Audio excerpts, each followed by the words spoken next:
Hey ladies, thank you for tuning in today to High Heels and Destiny. My name is Naranda. Today is officially Sunday, the very first Sunday of the new year. We have officially, ladies, made it into 1 week of the new year. I hope you ladies have had a blessed and productive week this week. Earlier today, I posted a slideshow that said that we're birthing a new mindset.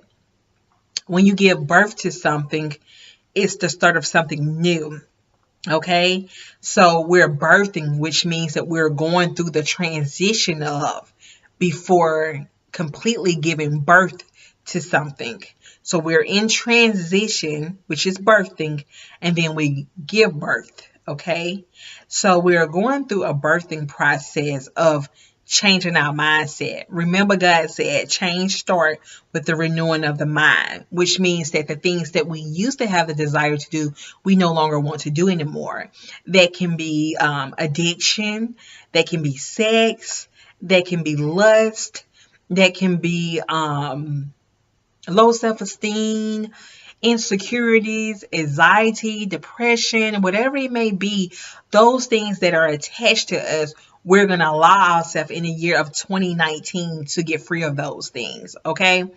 In order to renew your mindset, ladies, you have to open your mind and be vulnerable to allow God to come in and to change and purge those things that we carry around, okay? Sometimes us as women and people in general, we have things that are attached to us and we don't know that's attached to us. And for example, me myself, I didn't know that I had a temper. Years and years ago, probably about 8, 9 years ago, I didn't realize I had a temper. And when it started to come up, I was like, ugh, like, where did this come from? I never had a temper before, you know.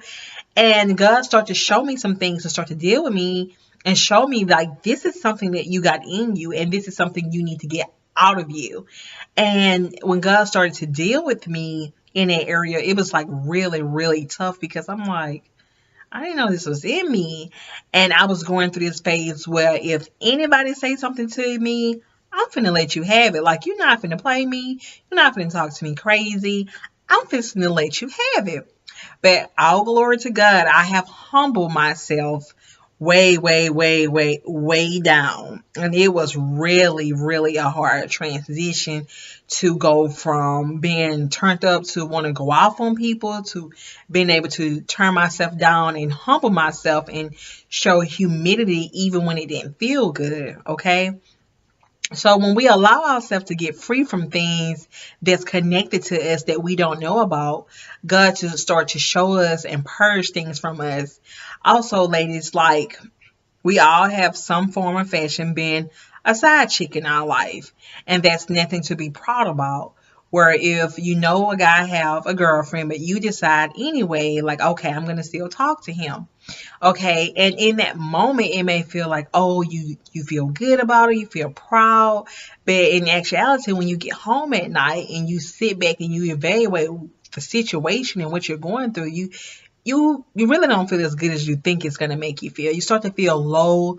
It makes you feel really insecure, and it makes you feel hurting the inside because in order for you to value yourself, you have to know your self-worth.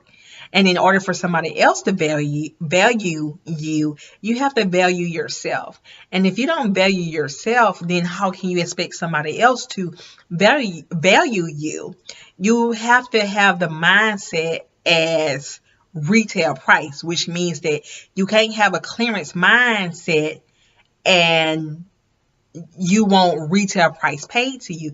That's not gonna be acceptable. Okay, so you have to have your mind up here, which is retail, rather than down here in clearance, which I'm saying you can't sell yourself short.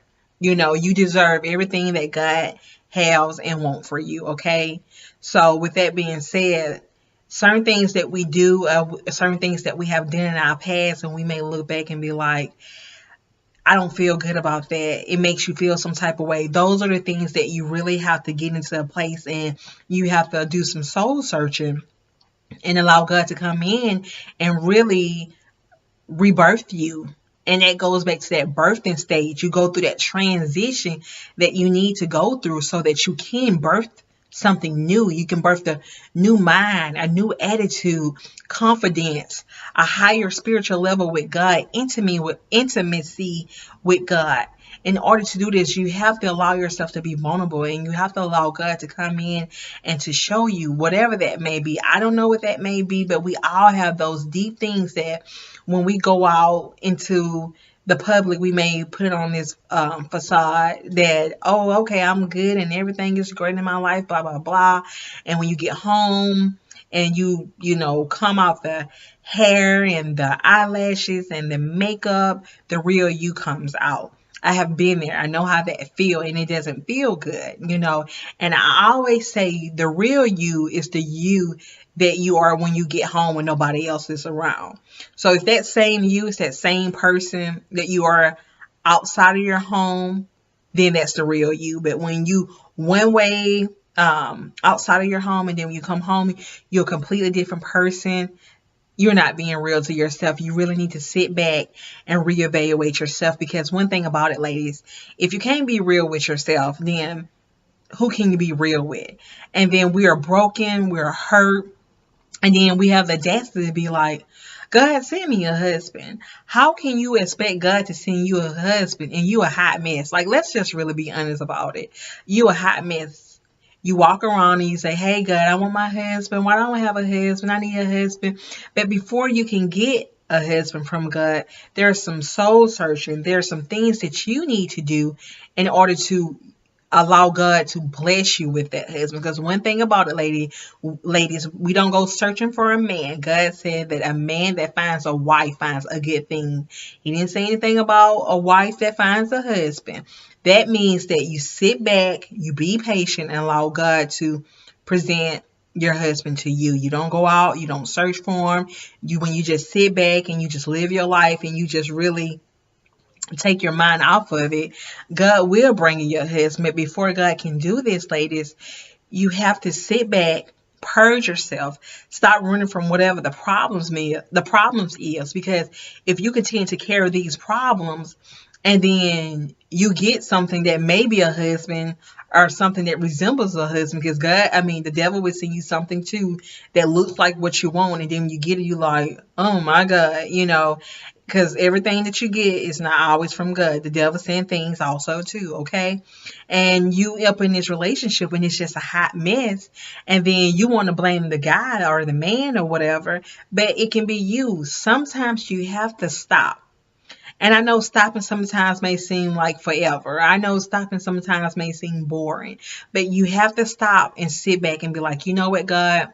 Change me, clean me, Lord. Show me what it is, what I need to do so that I can move on in my life. We don't want to keep going down the road. Imagine going down a road and there's never no end. You just going and going and going and going. And eventually when there's no end and you keep going down the road, you run out of gas, you know. And when I say run out of gas, it's your breaking point. So allow God to come in and show you and direct you to the things that you need to have in your life, okay?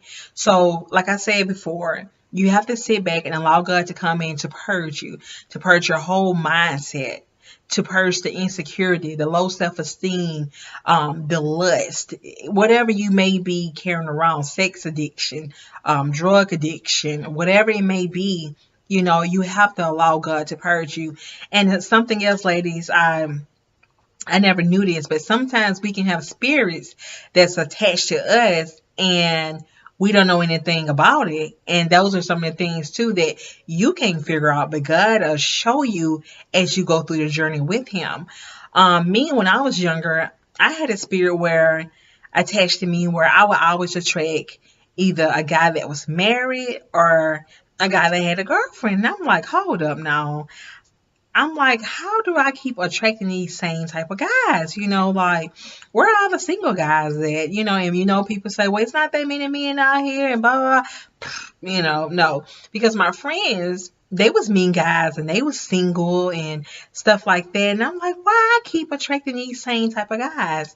And it wasn't until one week I went to this women little outreach um, event.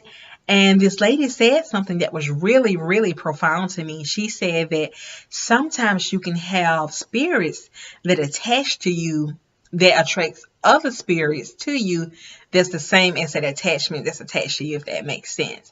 So basically what I'm saying, because that may sound a little bit confusing, I had a spirit on me that attracted married men or either guys that had girlfriends. And I was like, oh my God, it was just revelation when she said that.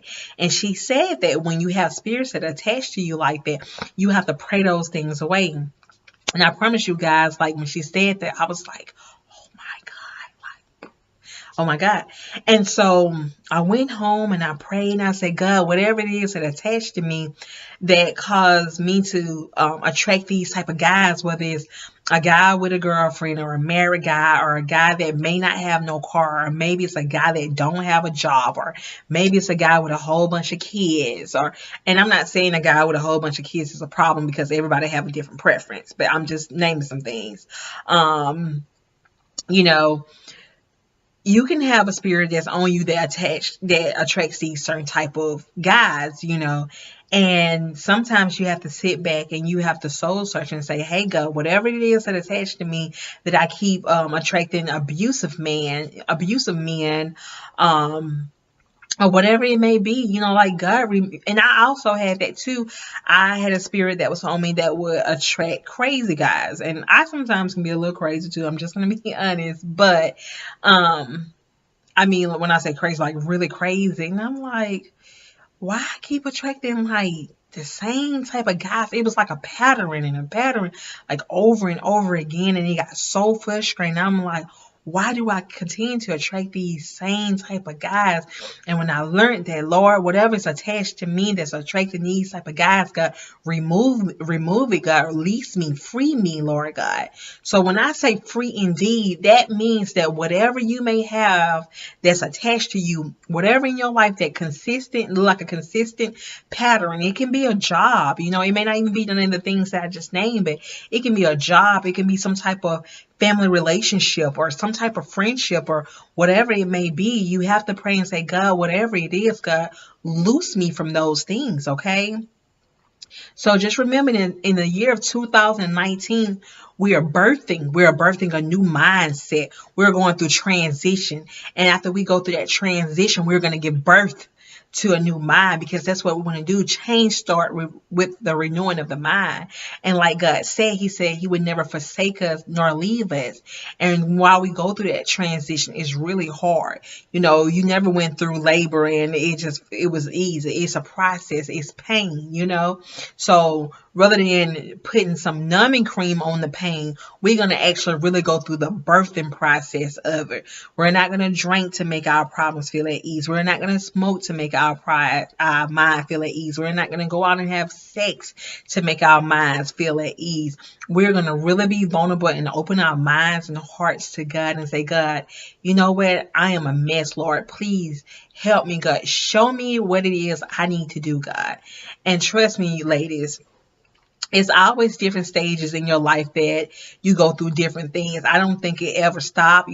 Some are greater than others or whatever it may be. But like I said once before, you have to pray and ask God to keep you covered. It's very important to pray coverings over you, that you be covered by God and by his blood, okay? So the year of 2019, whatever it may be, you guys, we're going through a birthing process. And I look forward to us giving birth to some new things that's in our life, that's going to happen in our life. This year, we're just going to believe God for some great things. This is the first year actually that I didn't make any New Year's resolution. My first resolution every year is pretty much always the same thing, which is, Lord, I want to lose some weight. I'm going to go on this weight loss journey, and it usually works for a few months, and then I'm back to where I started from, and then I lose some more weight, and I'm back to where I started from. But this year I said, you know what? I'm going to do something new. I said, Lord, this year, I'm not going to ask for much. I said, the only things I want, Lord, is to go higher in you, Lord. I want a more intimate relationship with God. That was the second thing. And the third thing was I wanted to focus on this channel and being able to be a blessing to other ladies. Those are the only three things that I wanted.